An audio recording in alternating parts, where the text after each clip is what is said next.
गणित, वाणिज्य, विज्ञान, ज्योतिष शास्त्र जिसे हम एस्ट्रोफिजिक्स से जानते हैं, क्वांटम फिजिक्स, ऐसा कोई भी ज्ञान नहीं है जो सनातन के गुरुकुल में न सिखाया गया हो। लेकिन ऐसी भी क्या जरूरत आन पड़ी जो हमसे हमारे गुरुकुल छीन लिए गए और हमारा सारा ज्ञान हमसे छीन लिया गया। मैं, आप और अपने आप को जेनजी कहने वाला पूरा जनरेशन इस एजुकेशन सिस्टम से निकला है। अब इस समय हमें 5 वर्ष की उम्र होते होते हमारी जीवा पर एबीसीडी चिपका दी जाती है और आगे जा 20 साल तक हमें ऐसी एजुकेशन दी जाती है और अलग अलग बहुत सारी संस्कृतियां सिखाई जाती है जिसमें सनातन की संस्कृति तो बिल्कुल नहीं होती। तो आगे जा हम 20 साल के पढ़े लिखे मूर्ख बन जाते हैं और हमारे पास ऐसा कोई ज्ञान नहीं रह जाता जिससे कि हम अपने जिंदगी और रहस्य के मर्म की तरफ आगे बढ़ पाए। बस हमारे पास एक ही ऑप्शन रह जाता है कि नौकरी ढूंढो और आगे बढ़ते रहो। हमारे देश में बाहरी आक्रांत आए, उन्होंने एक योजनाबद्ध षड्यंत्र बनाया जिससे हमारी संस्कृत और हमारी गुरुकुल हमसे छीन लिए।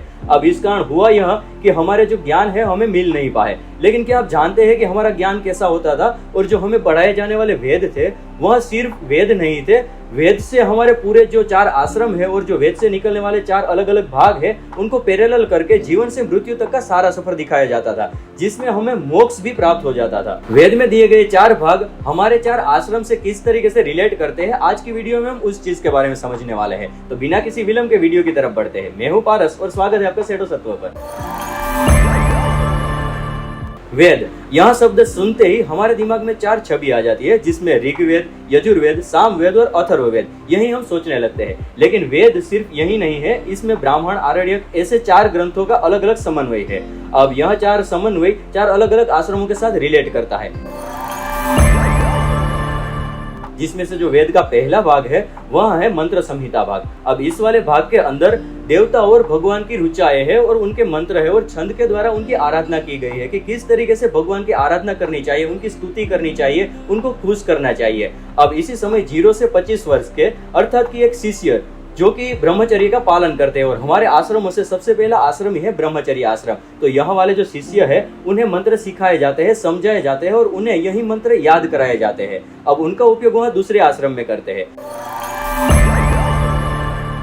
वेदों का दूसरा भाग है ब्राह्मण। अब ब्राह्मण ग्रंथ के अंदर गद्य दिए गए हैं जिसमें आराधना, यज्ञ वगैरह के बारे में बताया गया है। तो अब हमारा दूसरा आश्रम है गृहस्थ आश्रम। अब गृहस्थ आश्रम के अंदर हमें अपने बच्चों को संभालना होता है, उनके संस्कार होते हैं, इसके सिवा अर्थ के लिए हमें बहुत सारे यज्ञ भी करने होते हैं। तो इस समय के दौरान ब्राह्मण ग्रंथ से लिए गए जो गद्य है उनमें से लिए गए कर्म कांड है उससे हम सारी विधियां करते हैं। अब इसके साथ साथ ही जो यह व्यक्ति है जिसने मंत्र सीखे हुए हैं अपने ब्रह्मचर्य के दरमियान, तो यह सारे मंत्र अपने बच्चों को सिखाएगा जिस कारण उनके बच्चों के लिए भी यह ज्ञान लेना इजी हो जाएगा।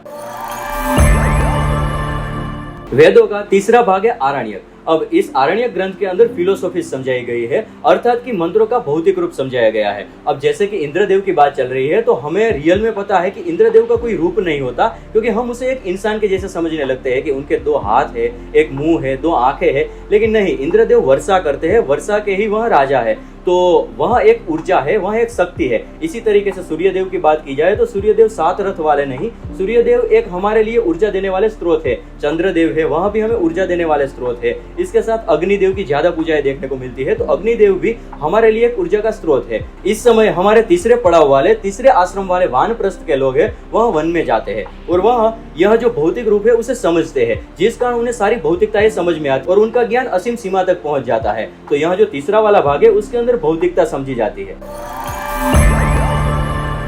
वेदों का चौथा भाग है उपनिषद। अब उपनिषद का अर्थ होता है कि समीप में बैठना। तो यह जो ग्रंथ है, यह जो लास्ट वाला भाग है वेदों का, इसके अंदर एक शिष्य गुरु के समीप बैठता है और गुरु उस शिष्य को चूज करते हैं जो कि ज्ञान की पराकाष्ठा पर हो, तो जिस कारण गुरु अपना सारा ज्ञान उसे ट्रांसफर कर देते हैं। अब देखा जाए तो उपनिषद के अंदर परब्रह्म, ब्रह्म, आत्मा, परमात्मा और मोक्ष तक किस तरीके से पहुंचा जाए, इन सारी चीजों के बारे में समझाया गया है। तो जो चौथा आश्रम है हमारे जीवन का वह है संन्यास आश्रम। तो इस वाले भाग के अंदर एक सन्यासी जो कि सारी चीजें सीख चुका होता है, अपने जीवन में उन्हें भौतिकता भी देख ली है, अब उन्हें सिर्फ अभौतिक चीजों के बारे में समझना है, जैसे कि आत्मा परमात्मा क्या है। और अगर उन्होंने प्राप्त कर लिया कि आत्मा और परमात्मा क्या है तो उनके लिए मोक्ष एक इजी हो जाएगा। तो जिस कारण वह उपनिषद का अभ्यास करते हैं। अब उपनिषद को वेदांत भी बोला जाता है। इसका अर्थ होता है कि वेदों का अंत होना। अब वेदों का अंत यानी कि हमारे ज्ञान की सीमा आ गई। मनुष्य जितना सोच सकता है और जितनी उनकी सोचने की क्षमता है, यह सारा ज्ञान उपनिषद के अंदर दिया गया है। तो संन्यास के दरमियान यह सारा ज्ञान वह ले लेते हैं